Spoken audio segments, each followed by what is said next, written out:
Alors bonjour chers auditeurs, auditrices de Radio Vertière et bienvenue à une autre émission tête à tête et cœur à cœur avec Stéphanie.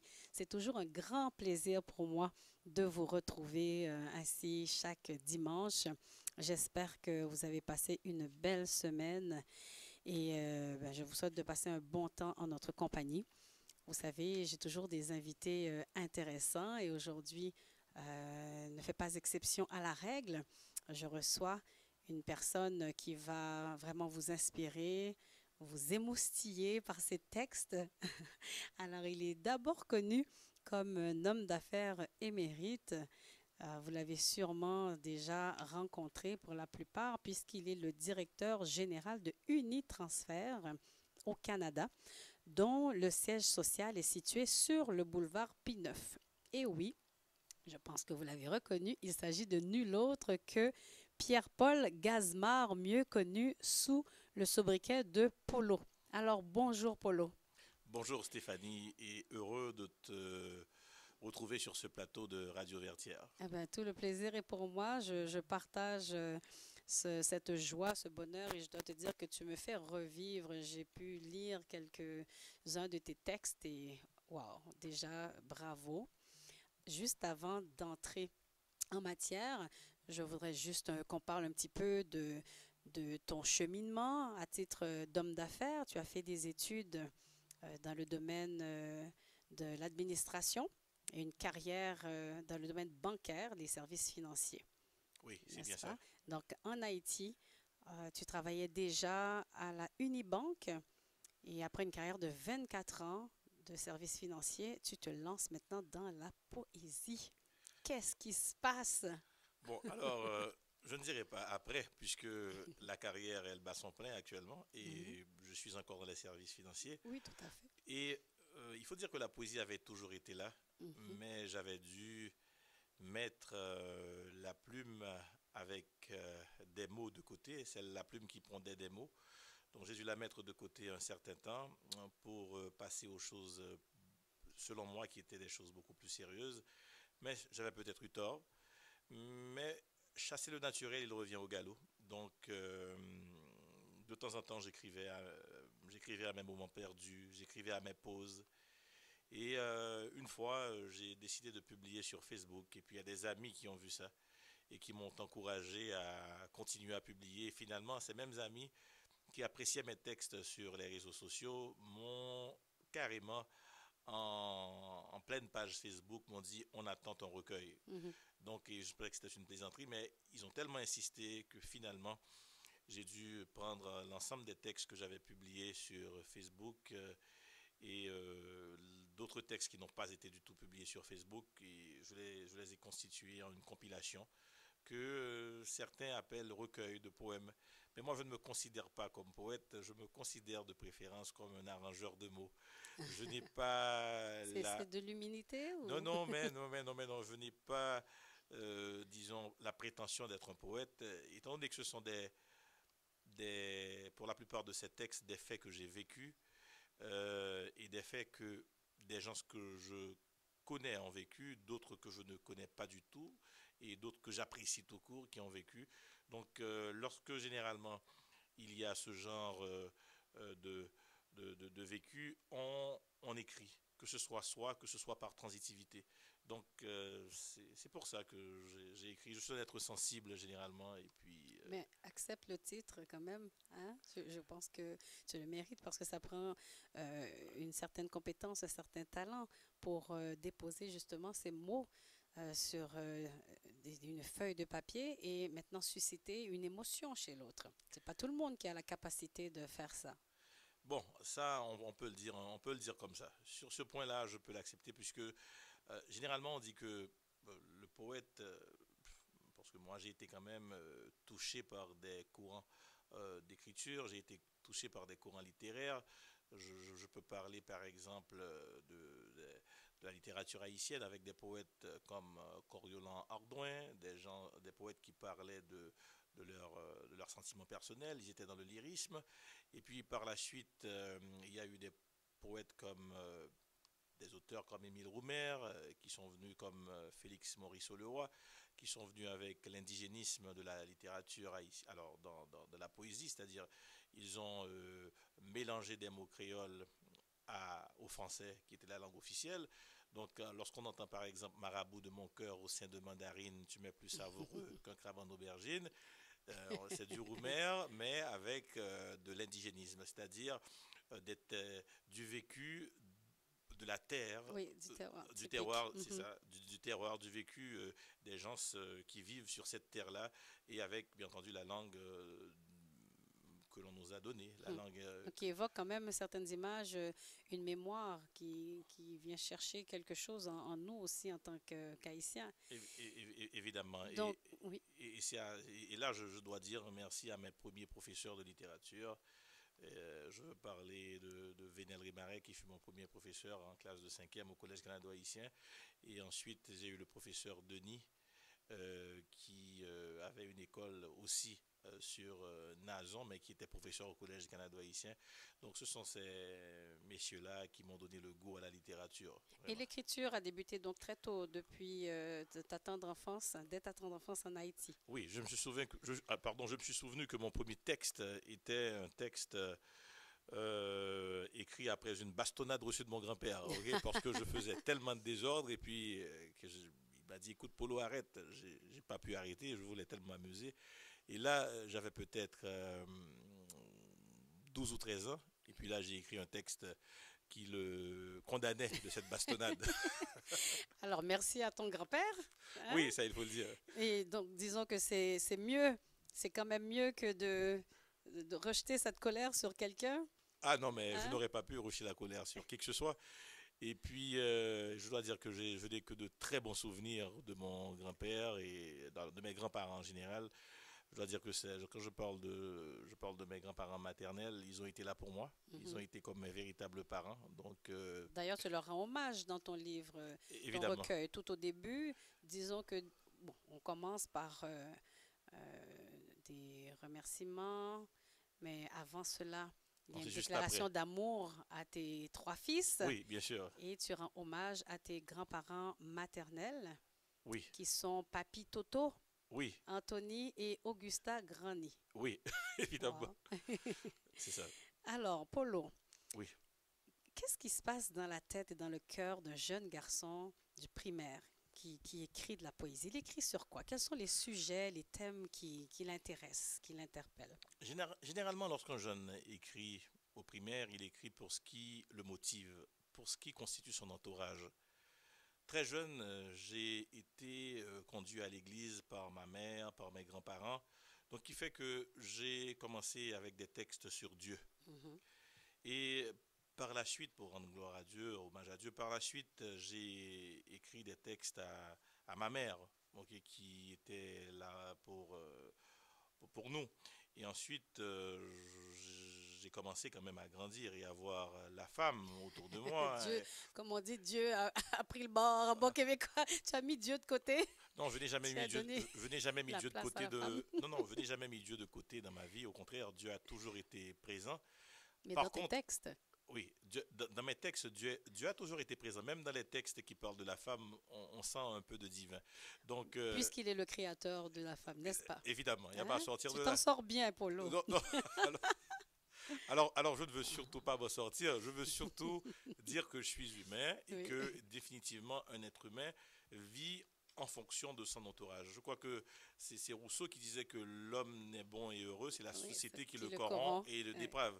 Donc moi, je ne suis pas un dépravé, ni un corrompu, mais je suis quand même modelé en fonction Mais de mon environnement. parlait-il de l'amour pour la femme? C'est la question à se poser quand il Non, parlait de dépravation. non, Hein? peut-être, parce Peut-être que peut-être, mais dans mon cas, il ne s'agit pas du tout de cela. Exactement. D'ailleurs, tu l'exprimes bien dans ton texte sur l'hymne à la foi. Donc, j'aimerais bien que tu puisses nous lire ce texte qui débute, n'est-ce pas, ton recueil? Oui, alors toujours, alors comme tu le vois, c'est le premier texte qui débute le recueil, c'est pour donner la première place à Dieu. Mhm. Alors ça dit hymne à la foi.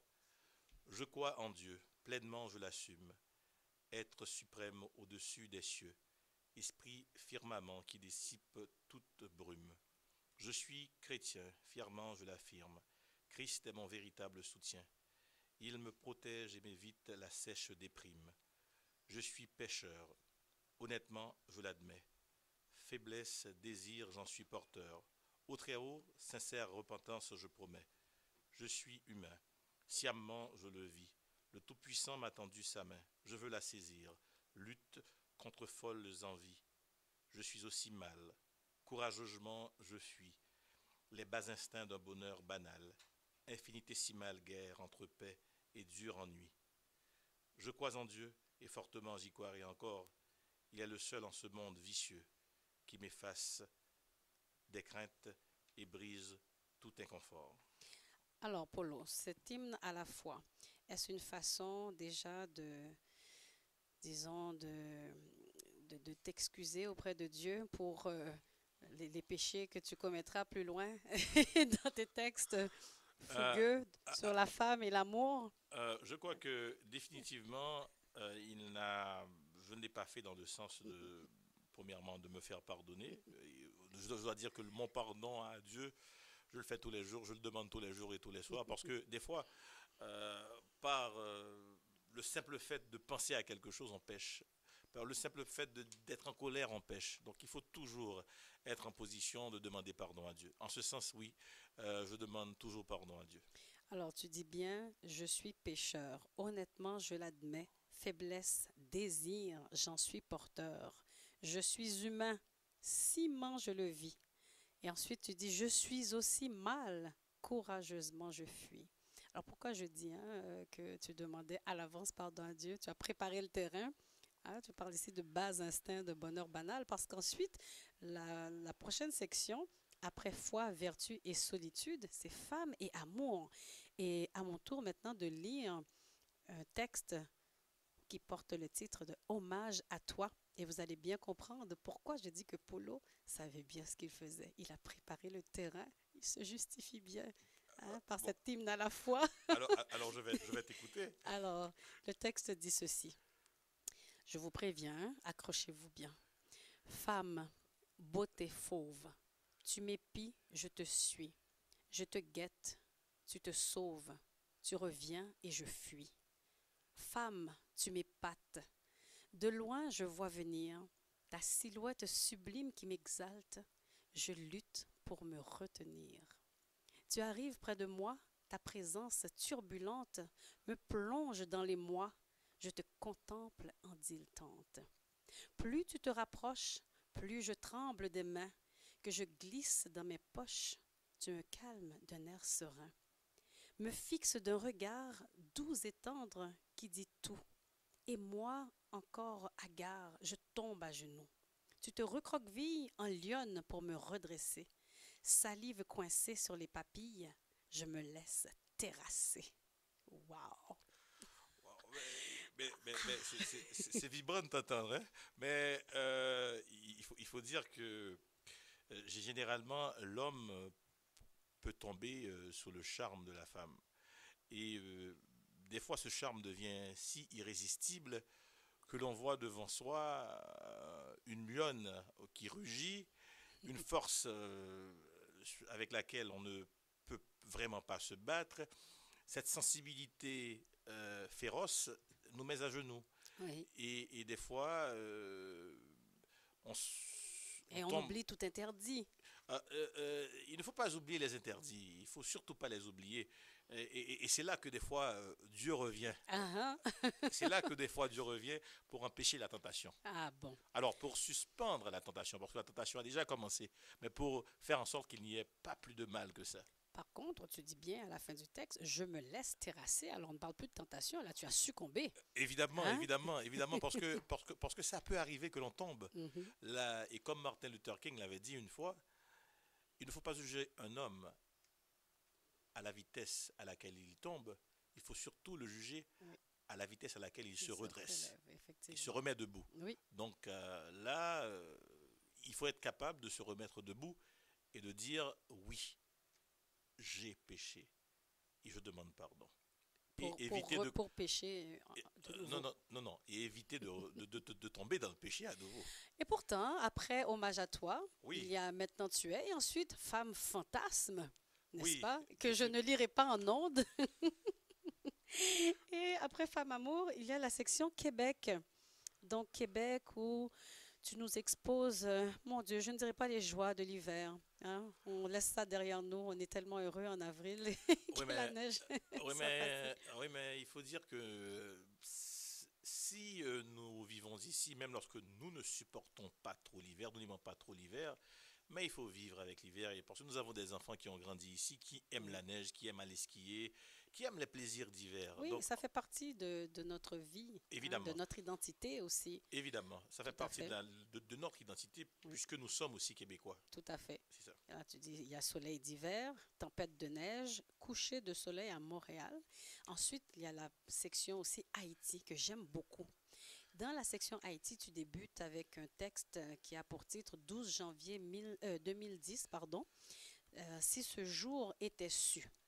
Alors, Polo, j'aimerais beaucoup que tu nous lises ce texte qui est fort poignant. Alors, nous t'écoutons. Alors, 12 janvier 2010, si ce jour était su. Si ce jour était su, il aurait fallu arrêter la toile du temps, la veille, passer au surlendemain, car personne n'en aurait voulu. Si ce vent devait à nouveau fendre avec férocité le vécu de l'humanité, sans qu'elle ait une seconde pour crier au revoir au secours, si les entrailles du terroir jailliraient tant de secousses pour mettre lamentablement en transe nos immeubles qui fracassèrent le sol, si les enfants à l'été partiraient rejoindre l'au-delà, accompagnant leur mère encore timidement alitée, si Léogane, Jacmel, Port-au-Prince, Haïti tout entière devait sauter un jour comme on saute les marches, ce serait ce 12 janvier 2010.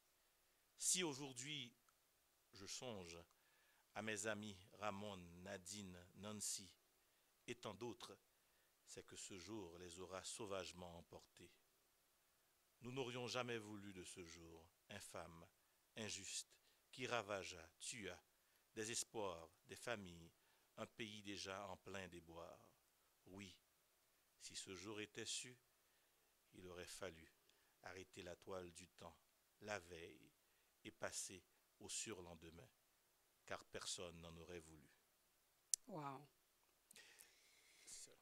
Ah, merci, merci. C'est un beau texte, je crois, qui vient immortaliser ce moment, mais quand même, je n'ose pas dire d'une belle façon, mais je pense qu'on comprend ce que je veux dire par là. C'est que ça vient penser un peu Oui, bien sûr, la parce que, blessure par la sensibilité, la beauté des mots. voilà.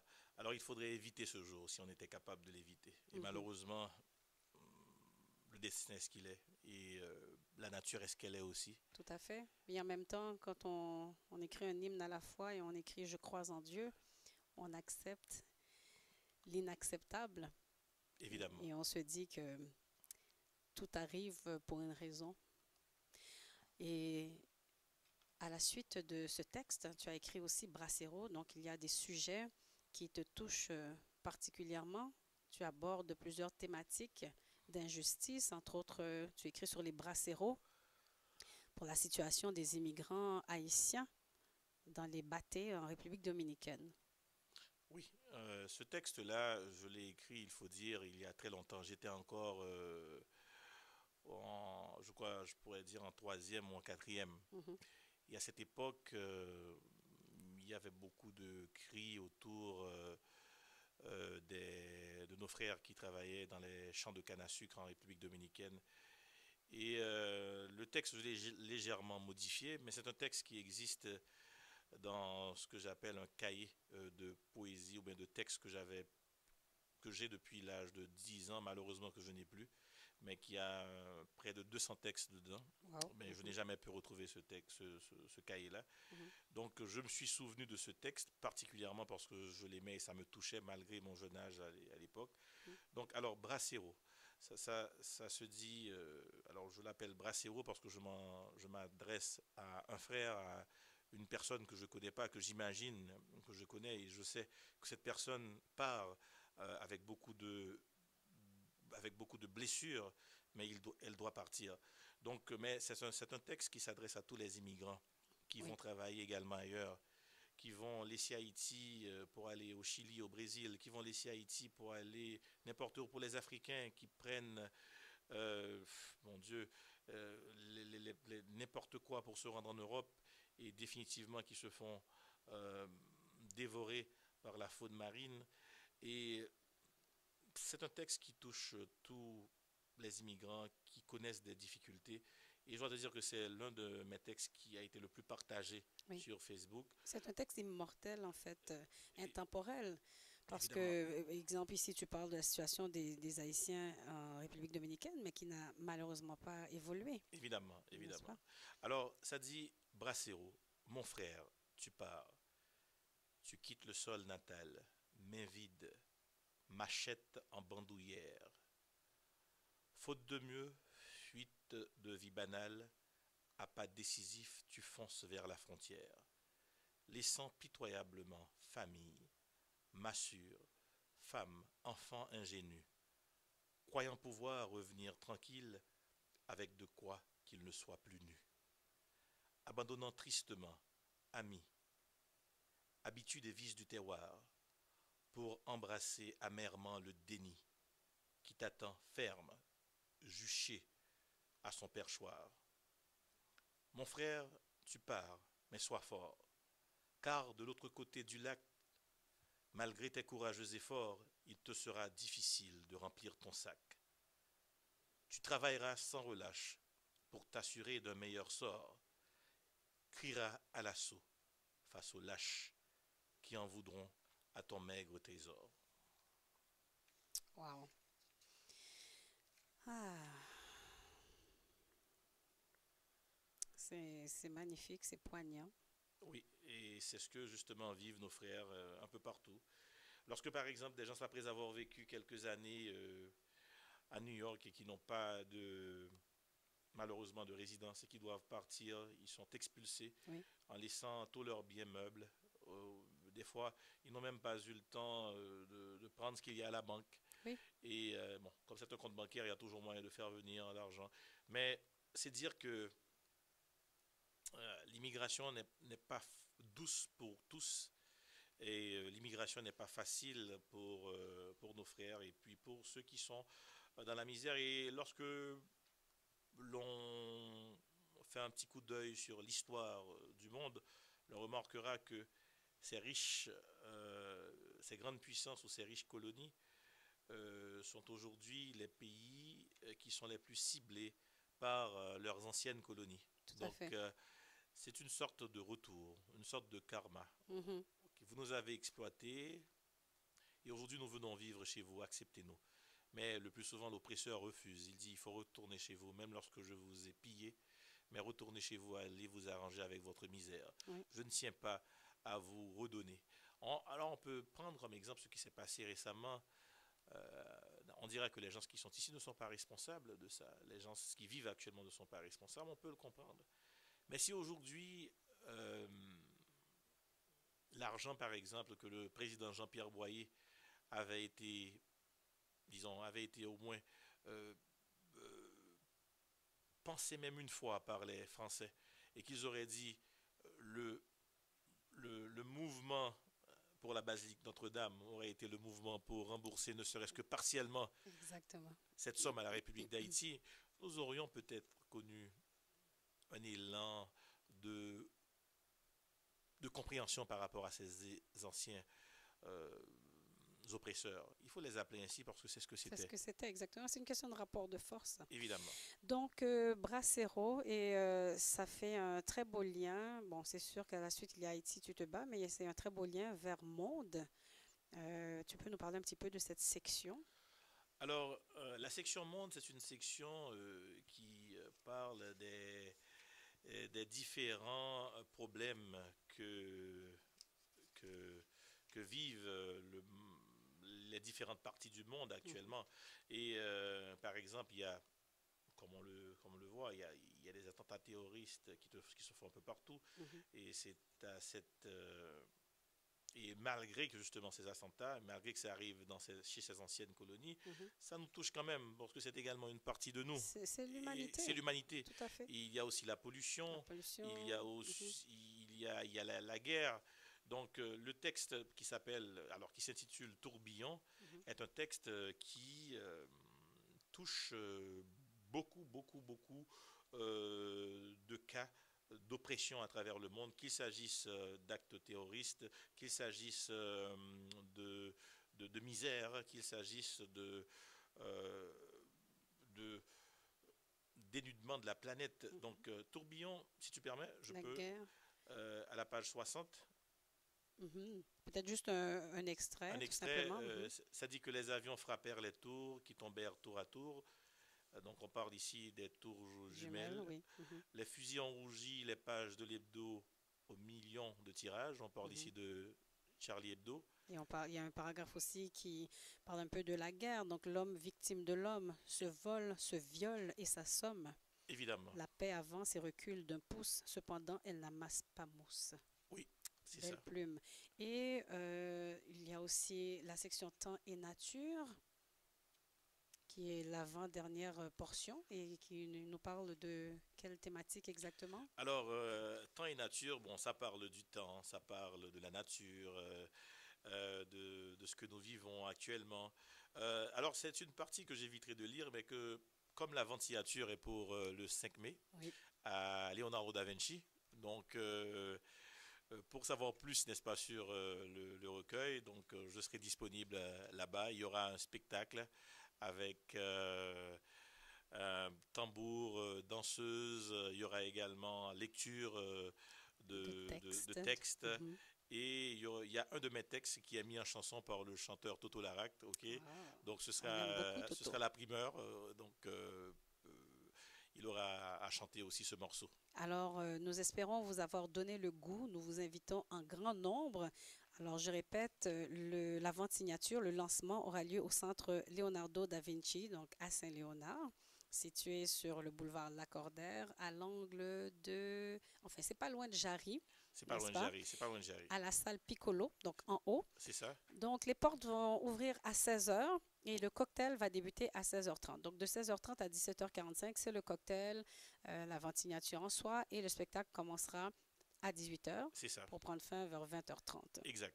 Alors, oui, Alors, je vais être là après 20h30 pour signer aussi les recueils. Donc, oui, ça veut dire que les gens qui auront acheté leur recueil et qui n'auront pas encore eu ma signature dessus, une dédicace dessus, oui, je resterai fort tard pour les signer. parfait. Et donc, c'est au coût de 30 $ à la porte, Oui, très abordable. Cela vous donnera droit donc au recueil de poésie de Polo, donc Pierre-Paul Gazmar, au cocktail et au spectacle.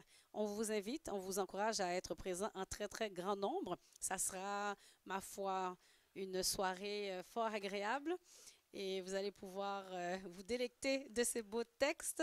Et j'aimerais conclure en lisant un autre poème, donc Ma Rose, de la section Femmes et Amour. Je dois avouer que c'est la section que je préfère, qui me ramène à la poésie parce que j'aime beaucoup la poésie. J'ai écrit aussi quelques textes par le passé et ça m'aide, ça me permet d'y revenir. Parce que parfois, on laisse les choses qu'on aime de côté, comme tu as dit, pour entrer dans les choses, entre guillemets, dites sérieuses. c'est Donc vrai. concrètes, parce qu'on n'a pas le choix. Il faut, disons, répondre aux besoins primaires, alors que la poésie, ben, ça répond à un besoin de l'âme aussi qui est tout aussi important, Évidemment. n'est-ce pas? Donc, le texte dit ceci, Ma Rose.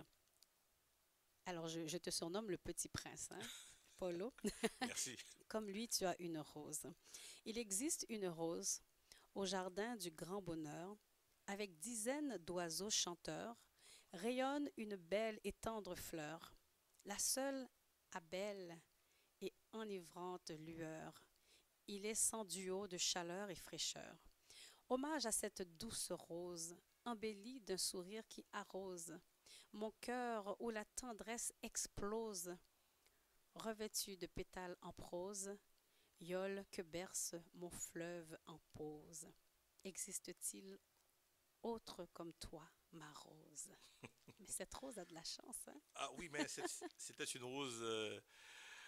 J'avais 15 ans peut-être à l'époque. C'est l'un de mes premiers textes. Si ce n'est le premier texte, Mhm, 10 ou 12 ans. Donc ça remonte à longtemps. mhm. Mais est-ce que tu permets que je lise le tout dernier texte de la section femmes? Oui, absolument. Mais ma rose, en fait, c'était pour une amie, hein? Oui, c'était Pas pour. que Non, ça laisse entendre non, c'était pas à autre ma chose. rose, effectivement. C'était à l'ami de ma petite amie de Oui, l'époque. Ok. Donc que j'avais trouvé bien. Mais c'était juste ça. d'accord. Alors, c'est mon dernier texte Oui. qui s'intitule Chute. Ok, ça se dit Je vais me taire. Alors, chute. Je vais me taire pour laisser parler le silence qui m'étouffe. Qu'il te dise ce que ma voix, malgré sa portée, n'arrive pas à te dire. Je vais me taire pour qu'à chaque cri de mon silence, l'écho qui suit transmette avec stridence l'essence de ces paroles aux syllabes muettes. Je vais me taire pour qu'un jour enfin tu arrives à entendre le tic-tac de ces mots qui sonnent juste et tranquillement te disent je t'aime. Wow. Merci, Paulo. Quelle voix en plus, hein? Les Ah, gens sont choyés dimanche. bon, je ne serai pas le seul à lire dimanche. Il y aura pas mal d'artistes et de poètes de la communauté haïtienne. Il y aura par exemple Franz Benjamin qui sera Oui, présent. qui Il y a aura lui-même Franz, sorti des recueils. Mhm. bien sûr, il y aura Franz Mars. Et il y aura Pierre-Emmanuel, ils sont une kyrielle à être présents. Ça c'est parce qu'il y aura 10 hommes et 10 femmes. Donc, Mhm. et puis de ces 10 femmes, il y aura par exemple notre vis-à-vis actuellement, hein, Stéphanie Casimir, qui aura prononcé un texte également. Avec grand plaisir et merci hein, de m'offrir cette belle opportunité. C'est un cadeau. Alors, Pierre-Paul Gazmar, je te souhaite vraiment un franc succès. Et tu sais, c'est agréable de te recevoir parce que j'ai commencé l'émission avec une série qui portait sur la réalisation de soi, donc de ses rêves, que parfois on peut se détourner. On peut faire autre chose, mais on porte en nous des dons, des talents, et il ne faut pas craindre de leur redonner vie. Et même si on croit qu'il est tard ou trop tard, de toujours se dire qu'il est possible. Et tu en es un bel exemple, même si tu as pu réussir dans d'autres domaines, le domaine financier, bancaire, etc. Mais maintenant, regarde ce don qui t'a été offert, t'habitais, alors tu as pu le faire renaître. Alors c'est un bel exemple pour les gens qui nous écoutent, parce que tout ce que je fais, toutes mes entrevues entrent quand même dans cette ligne, n'est-ce pas? Donc pour encourager les gens à vivre leur vie pleinement, donc leur vie rêvée. Alors voilà, Polo, merci de ta présence parmi nous aujourd'hui. Merci Stéphanie de m'avoir permis justement d'avoir cette possibilité d'être ici présent à Radio Vertière avec toi. J'apprécie beaucoup et en toute humilité, je suis vraiment choyé d'être ici et j'espère que les gens se feront le plaisir d'être avec moi, d'être avec nous, puisque tu y Oui, seras aussi dimanche le 5 mai au centre Leonardo da Vinci à partir de 16 heures. absolument. Et donc 30 dollars à la porte pour le recueil de textes, le cocktail et le spectacle. Alors merci d'avoir été à l'écoute une fois de plus pour l'émission Tête à tête et cœur à cœur avec Stéphanie. Je vous souhaite de passer une agréable semaine et je vous attends la semaine prochaine, dimanche, même poste, même heure. Soyez au rendez-vous. Alors au plaisir. Merci Stéphanie.